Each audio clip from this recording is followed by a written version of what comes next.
Jojo, c'était donc toi depuis tout ce temps? Salut, c'est Thomas Rozek. Depuis un an, mes camarades Fiona Texer et Hélène Goutani explorent l'épineuse et infinie question des violences sexistes et sexuelles en politique avec leur série Y a pas mort d'homme. Dans le premier épisode de cette série, elles avaient reçu Édith Cresson, qui, à l'époque, était encore la seule et unique femme à avoir occupé le poste de première ministre. Depuis le mois de mai, elle n'est plus seule, puisque c'est désormais Elisabeth Borne qui occupe cette fonction majeure dans notre vie publique. Alors pour ce dernier épisode, car oui, c'est déjà le dernier épisode, on a tenté d'avoir au micro Madame Borne. Hélas, nos demandes sont restées sans réponse. Alors avec leur fidèle réalisatrice Élisa Grenet, Fiona et Hélène sont allées à l'Assemblée nationale, aux côtés des nouvelles députées fraîchement élues. Bienvenue dans Programme B.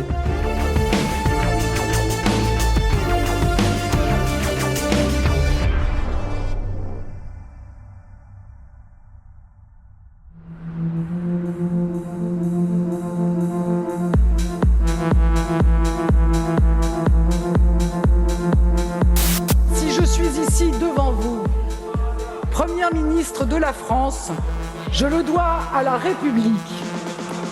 C'est elle.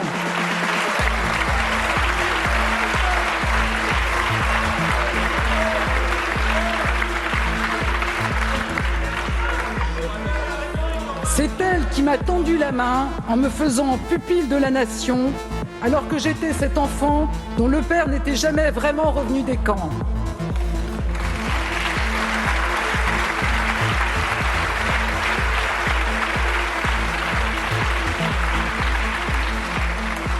C'est elle qui m'a montré que le travail peut déjouer les destins tracés et qui m'a donné un métier.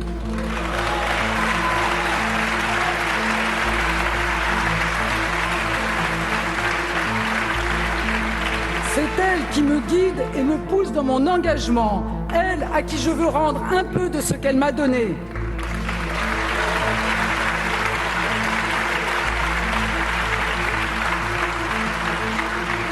C'est la République qui a ouvert la voie à tant de femmes avant moi. Je pense à Irène Joliot-Curie, Suzanne Lacorre et Cécile Brunschvicg, première femme membre d'un gouvernement en 1936 sous le Front populaire.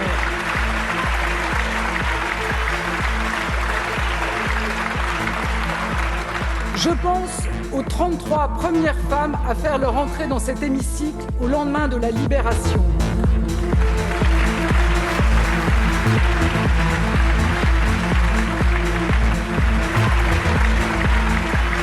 Cette séquence émotion, c'est la dernière partie du discours de politique générale d'Elisabeth Borne devant les députés. C'est un peu le grand oral de rentrée où elle égrène son programme. France Travail, nucléaire, recul de l'âge de la retraite, suppression de la redevance audiovisuelle. Plus de gendarmes, plus de prisons. Je pense à Simone Veil, dont la force et le courage m'inspirent à ce pupitre.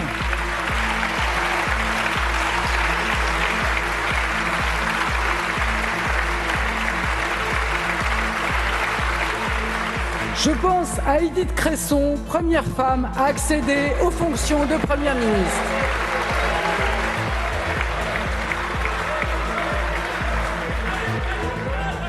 Et je sais dans cette assemblée présidée pour la première fois par une femme,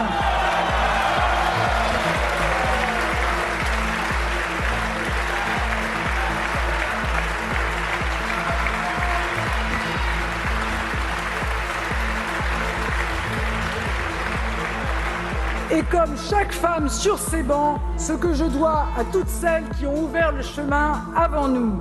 Je crois à la force de l'exemple et le combat continuera jusqu'à ce que l'égalité ne pose plus de questions.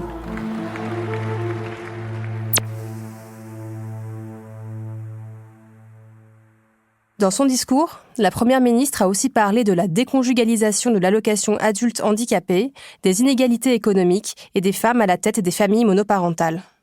Sur le papier, on a l'impression d'avoir parcouru du chemin depuis notre premier épisode avec Édith Cresson en octobre 2021.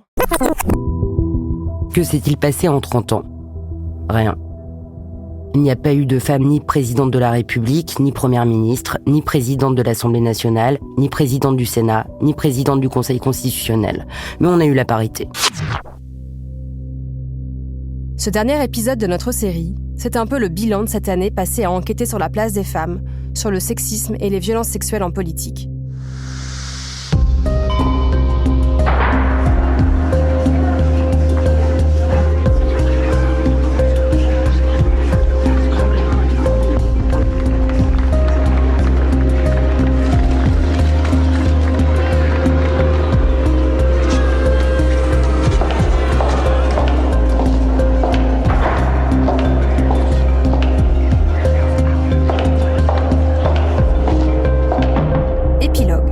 Femme politique en haut de l'affiche, la grande illusion. Alors qu'il n'y a pas mort d'homme.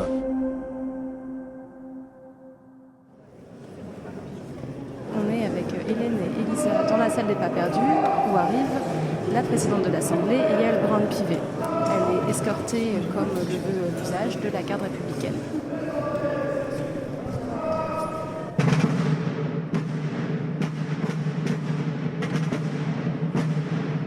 Ah ouais, non mais je m'attendais pas du tout à ça, c'est super procédurier et c'est marrant parce qu'on se croirait vraiment au théâtre avec tous leurs rituels, leurs traditions. Cette voix, c'est celle d'Elisa, la réalisatrice du podcast.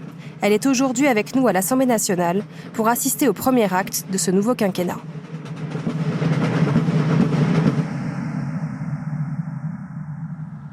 Dans la fosse, les députés se sont installés.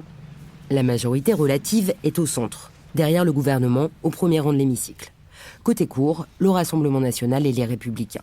Ils seront assez sages. Côté jardin, la NUPES, cette coalition de gauche qui va des écolos jusqu'aux insoumis. Et ce seront les plus turbulents.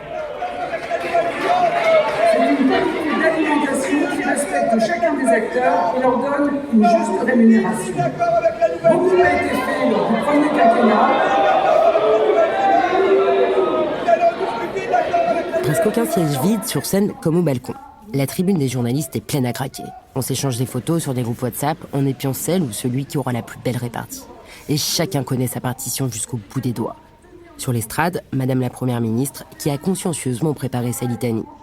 Au centre, les applaudissements très appuyés d'une majorité trop faible jusqu'à la standing ovation, plusieurs fois, pour soutenir le long monologue de la Première ministre.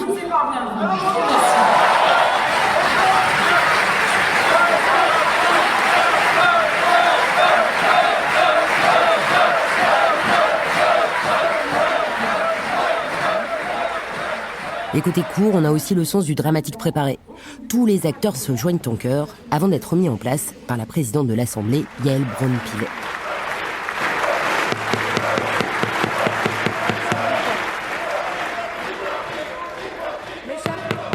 Mes chers collègues, s'il vous plaît, pas de telles manifestations dans l'hémicycle, s'il vous plaît. Madame la Première ministre continue.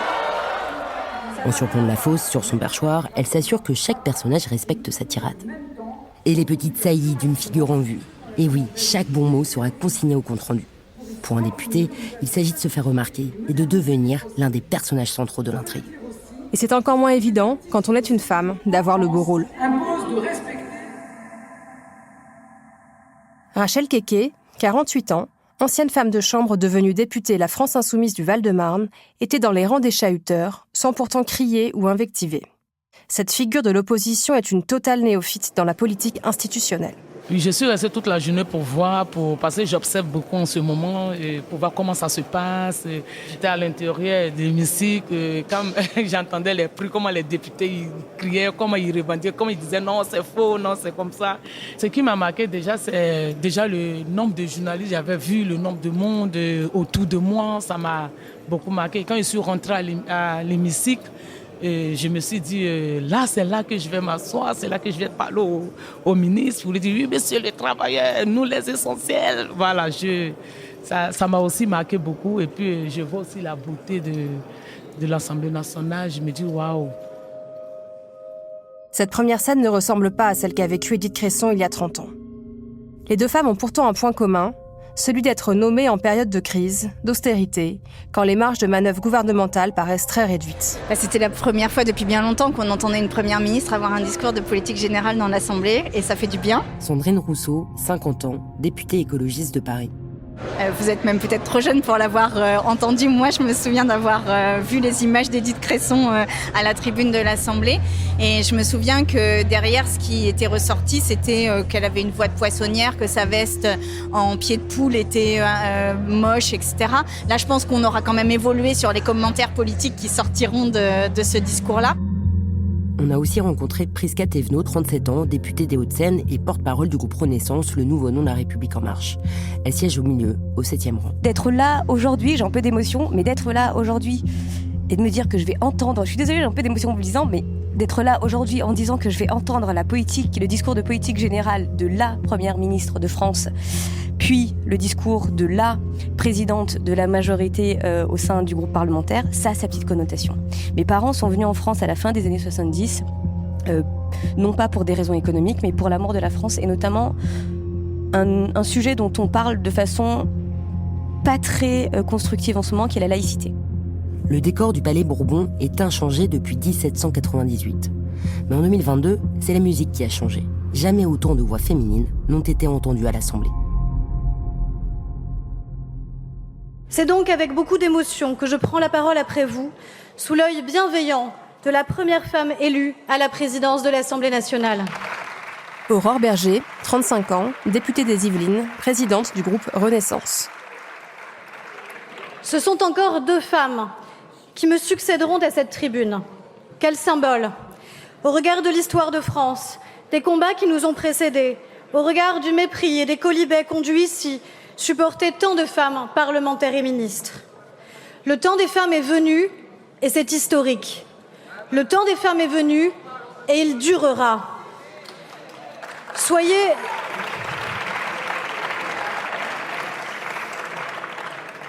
assurés que nous saurons user de nos nouvelles responsabilités avec bienveillance, mais surtout avec pugnacité. Ce qui nous intéresse, ce n'est pas d'être les premières, mais bien de nous inscrire dans le temps long. Le sujet, c'est pas juste d'ajouter une ligne sur une biographie Wikipédia, c'est pas juste d'être les premières, c'est de se dire le fait d'être là, et le fait d'être là ensemble, dans ce moment précis, ça veut dire quelque chose, déjà du choix des Français quand même, et ça c'est pas totalement innocent et inintéressant, du choix des partis politiques, mais surtout ça doit vouloir dire quelque chose pour toutes les femmes. Et comment concrètement ça peut changer leur quotidien. On ne doit pas être des symboles. Dans chaque camp, ces femmes que vous avez entendues représentent une cause, une valeur, un élément que le parti entend mettre en avant. Les essentiels, les féministes, les besogneuses, les non-blanches. Incarnation du changement et symbole à tous les étages du pouvoir. Aurore Berger, Rachel Keke, Prisca Thévenot, Sandrine Rousseau, seront-elles des symboles ou des tokens? Un token, c'est-à-dire cette façon d'instrumentaliser un symbole par une entreprise ou une organisation politique. Pour auto-célébrer sa diversité, ses femmes, ses sans-voix, ses personnes racisées, tel un costume d'apparat quand des hommes tirent les ficelles en coulisses, comme dans un spectacle d'illusion. Et imposer aussi à ces femmes le fardeau de la représentation permanente. Pour ce premier acte, en tout cas, Sandrine Rousseau, l'une des seules de son camp, a modifié la mise en scène sans prévenir. Elle s'est levée pour rendre hommage aux femmes politiques citées en exemple par la Première ministre. Une démonstration en solitaire de sororité, de solidarité. Ce premier geste présage-t-il d'une nouvelle forme de politique entre femmes puissantes mais opposées ? Le rideau n'est pas encore tombé.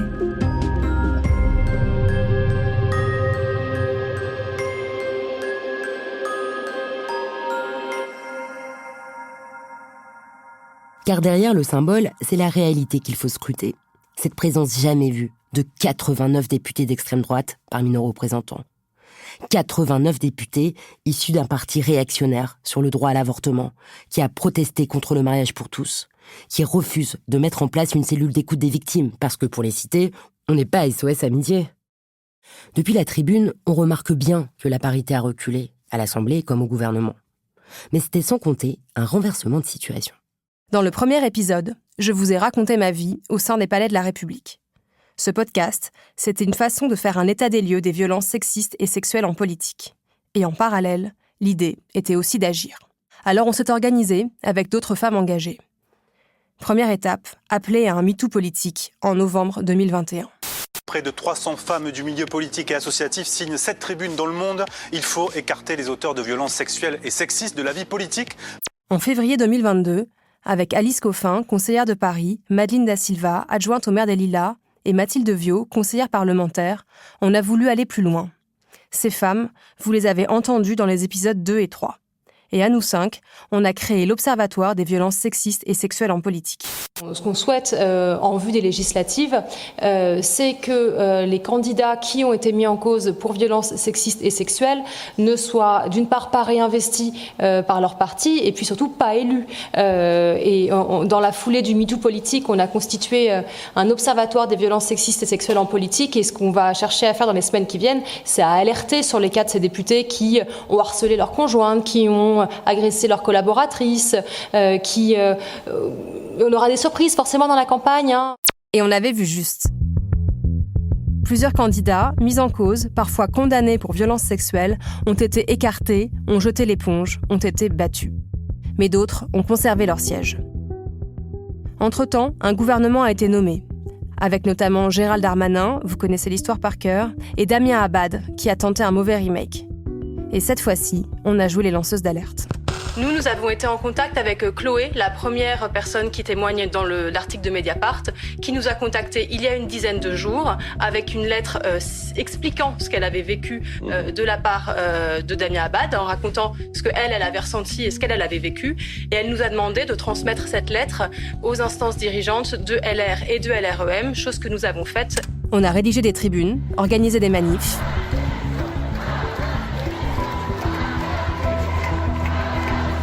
Ça a pris de l'ampleur. Tous les médias s'y sont mis. Et dans l'actualité des idées aujourd'hui, un MeToo politique est-il possible ? Et puis nous recevrons 3 femmes engagées en politique, 3 femmes qui ont signé la tribune publiée ce matin appelant à un MeToo politique. Des femmes engagées en politique et qui appellent à un MeToo politique. Oui. C'est aussi la première élection nationale depuis MeToo et la lutte contre les violences sexuelles est devenue un thème de campagne. Et ça a mis mal à l'aise, y compris au sein du gouvernement, y compris à Matignon, qui ne cachait pas sa préférence pour un ministre plus exemplaire. La pression a duré comme ça pendant 6 semaines. Et puis... Damien Abad qui quitte le gouvernement Borne sous la pression.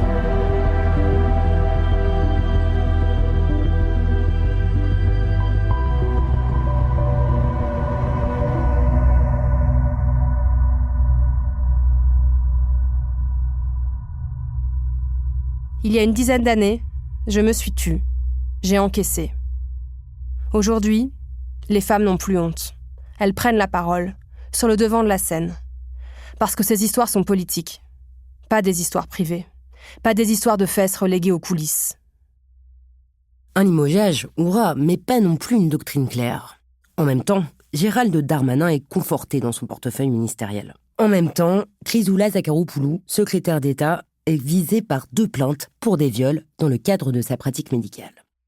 Mais les plus optimistes dans la majorité y voient quand même un moyen d'évoquer, enfin, les violences gynécologiques et obstétricales. Je ne suis pas en train de dire que la ministre est coupable, je dis simplement que ça permet de soulever un sujet. Prisca Thévenot, députée Renaissance. Je me permets de vous dire que je suis face à 3 femmes et qu'on peut toutes ici témoigner que aller avoir une consultation gynécologique, c'est pas toujours un plaisir, c'est pas toujours agréable, mais qu'il faut du coup plus que se dire que c'est pas agréable et un plaisir, de se dire pourquoi ça ne l'est pas. Et comment on peut faire pour que ça ne le soit plus. Donc tous ces sujets-là doivent permettre d'avancer. Le rebondissement dans ce début de quinquennat, c'est aussi que les sujets de santé des femmes n'ont jamais été aussi présents. C'est sûr que nous, on a vécu quand même dans notre chair, dans nos parcours, un certain nombre de sujets qui, aujourd'hui, nécessitent encore d'être réglés sur la question du droit à la santé. Aurore Berger. La décision de la Cour suprême aux États-Unis nous a rappelé que ces droits n'étaient pas irréversibles. Et donc, le fait de pouvoir l'inscrire dans le marbre de la Constitution garantit, pour aujourd'hui, mais surtout pour l'avenir, qu'on ne pourra pas revenir dessus. On ne change pas la Constitution comme on change la loi. Conviction ou diversion ?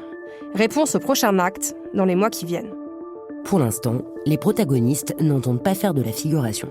Mais je pense qu'il faut qu'on tape dur sur la table pour qu'on trouve des solutions. Rachel Keke. Parce qu'on est beaucoup méprisés, on est beaucoup, comment on appelle ça, victimes de beaucoup de choses. Les femmes sont victimes de beaucoup de choses. Et on ne nous écoute pas parce que tu es une femme, tu n'as pas de parole, ta parole ne vaut rien. Mais là, il faut que ça cesse, parce que les choses ont évolué. Voilà, les femmes, il faut qu'on bouge, il faut qu'on lutte. Parce que je pense que, je ne sais pas, dans des époques, les femmes ont lutté. Mais là, c'est éteint, c'est pas normal. Il faut qu'on prenne les choses en main. Il faut qu'on dise stop. Et il faut qu'on soit unis, c'est-à-dire l'union, comme j'ai dit, l'union fait la force. Et est-ce qu'on attend qu'une femme est violentée, bien tuée? Tout le monde doit sortir. On doit dénoncer ça pour que les gens puissent avoir un peu peur. Voilà pourquoi on arrête les préjugés. Parce que quand il y a quelque chose qui arrive à une femme, il y a trop de préjugés derrière. Et c'est nous-mêmes les femmes qui préjugeons. Moi, ce qui continue à m'interpeller, c'est que quand les femmes s'expriment dans ce type d'affaires, quelles qu'elles soient d'ailleurs, quels que soient les partis politiques, ça se retourne systématiquement contre elles, comme s'il y avait un agenda caché, comme si on avait un intérêt à dire « Bonjour, je suis victime ». Personne n'a intérêt à le dire, c'est un chemin personnel, intime, extrêmement difficile, extrêmement douloureux. Si on ne se sent pas accompagné, si on ne se sent pas légitime à parler, on ne parle pas. Et si on ne parle pas, malheureusement, les situations persistent et elles perdurent. Et donc ça, c'est vraiment notre responsabilité de garantir qu'il y ait les bons interlocuteurs et le faire au-delà de l'institution Assemblée nationale, le faire à notre échelle, dans chaque parti politique, dans chaque groupe politique, pour être sûr que systématiquement votre parole soit accueillie. On est en train de travailler justement sur concrètement quelles peuvent être les procédures qui peuvent exister, que aussi s'il y a des cas de harcèlement, pas que des sujets qui sont éventuellement d'ordre sexiste ou sexuel. Encore une fois, parce qu'on sait qu'on a dans un rapport collaborateur parlementaire qui est vraiment, je dis, très intime, très imbriqué, très différent de ce qu'on peut avoir dans un autre type de relation de travail.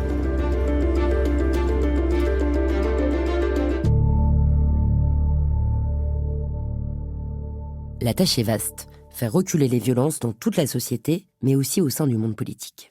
Car il y a l'immunité, cette protection constitutionnelle dont jouissent les représentants de la nation, et qui a permis à un député, dans le mandat précédent, de retarder et de compliquer son procès pour harcèlement de conjoint. Concernant les violences sexistes et sexuelles, comme Damien Abad visé par une enquête pour tentative de viol, Aurore Berger va assez loin et se déclare favorable à la levée systématique de l'immunité. Je peux m'engager sur ma voix à moi et vous dire déjà, il y a la question générale du principe de l'immunité parlementaire qui pourrait peut-être mériter d'être revue parce qu'elle doit évidemment vous protéger de ce que vous pouvez dire ici, de la capacité à vous exprimer librement, sans contrainte, pour des raisons assez évidentes de liberté de la démocratie tout simplement et de ce qu'est la démocratie parlementaire. Par contre, dans ce cas précis, oui, je pense que l'immunité, elle ne peut pas prévaloir. Quand vous êtes vraisemblablement un danger pour votre ex-épouse, en aucun cas vous pouvez vous prévaloir ou vous cacher derrière votre statut de parlementaire pour répondre à la justice. Déjà, il y a un enjeu d'exemplarité.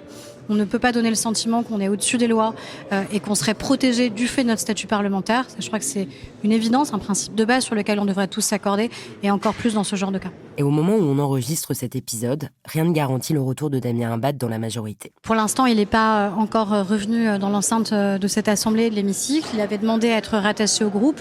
Moi, je pense qu'on aura cet échange avec les membres du groupe parlementaire. Et voilà, il y aura, je pense, à dire les choses, à s'expliquer devant le groupe, parce qu'évidemment, on a des parlementaires qui s'interrogent sur sa présence ou non. Et donc, je pense que c'est à lui aussi d'expliquer, de dire, et puis aux députés du groupe, à un moment, de dire s'ils sont à l'aise avec cette décision-là. Moi, je suis pas seule à décider, surtout sur ce type de sujet.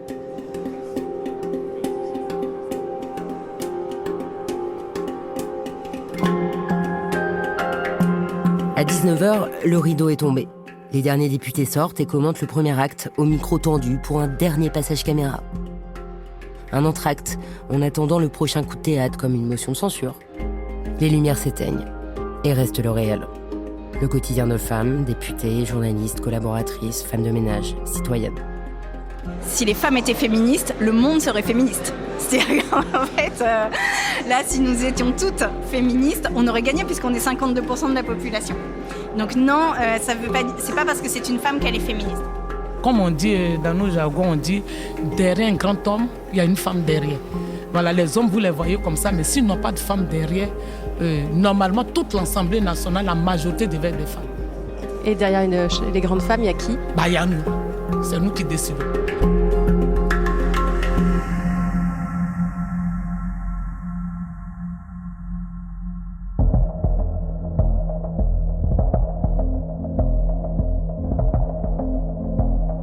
C'est l'heure pour nous de clore cette enquête. Tant d'autres sujets auraient mérité des épisodes entiers. Les affaires qui ont secoué la France insoumise, parce que tous les partis sont concernés, les collectivités territoriales, où l'emprise des notables locaux et l'isolement des victimes sont encore plus forts qu'au niveau national. Mais aussi les fêtages d'huile du mouvement MeToo politique à l'étranger, en Belgique, au Royaume-Uni, dans les institutions européennes et ailleurs. Et pour ce dernier épisode, le mot de la fin revient à Rachel Keke. Y a pas mort d'homme, au sens de Jack Lang, c'est bien elle qui l'a souffert dans sa chair. Moi, j'ai été victime. Il y a un client qui m'a touché les seins, qui m'a touché les fesses. Quand j'étais femme de chambre à l'époque. Mais tout de suite, je suis allée, j'ai dit à tout l'hôtel, j'ai dit à ma patronne, je ne me suis pas tue, je n'ai pas eu honte, j'ai dit. Et après, ma patronne, elle est partie voir le directeur du groupe à cette époque-là, de l'hôtel Ibis Les Batignolles, pardon. Et après, il m'a envoyé un courrier d'excuses. Mais je ne savais pas à cette époque qu'il fallait aller porter plainte, il fallait faire ceci, je ne savais pas.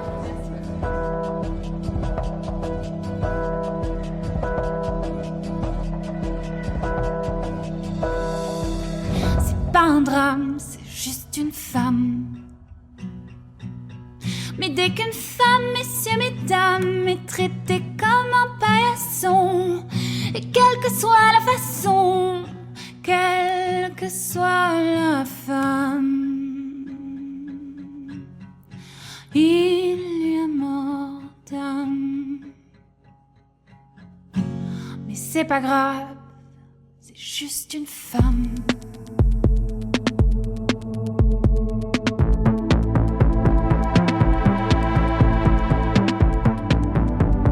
Cette longue enquête a été stimulante et intense, il faut bien le dire. On espère qu'elle vous aura appris des choses, fait comprendre des mécanismes et qu'elle contribuera à faire évoluer le quotidien des femmes, engagées ou non en politique. Merci à toutes les intervenantes qui sont venues éclairer de leurs réflexions cette longue enquête. Et merci à vous pour votre écoute, vos partages sur les réseaux, vos réactions et votre soutien. Merci à David, Thomas, Lorraine, Quentin, Thomas et Alexandre et à toute l'équipe de Binge Audio pour leur confiance, leur accompagnement, leurs conseils toujours avisés et leur patience. Et une pensée toute particulière pour Elisa Gonnet, la réalisatrice que vous avez entendue en ce début d'épisode. C'est elle qui a donné toute la matière sonore à nos mots, nos émotions, qui a créé la matière de votre écoute. Merci à elle. Merci à Alice Grenet qui signe la reprise de Juste une femme d'Anne Sylvestre à la fin de cet épisode. Et un grand merci à Fiona Texer et Hélène Boutani pour cet épisode et pour l'ensemble de Y a pas mort d'homme, une série dont vous pouvez retrouver l'intégralité des épisodes dans Programme B. Programme B qui est un podcast de Binge Audio préparé par Lauren Bess. Tous nos épisodes et donc forcément les 8 de Y a pas mort d'homme sont à retrouver sur toutes vos applis de podcast. Cherchez-nous sur internet si vous voulez nous parler et à très vite pour un nouvel épisode.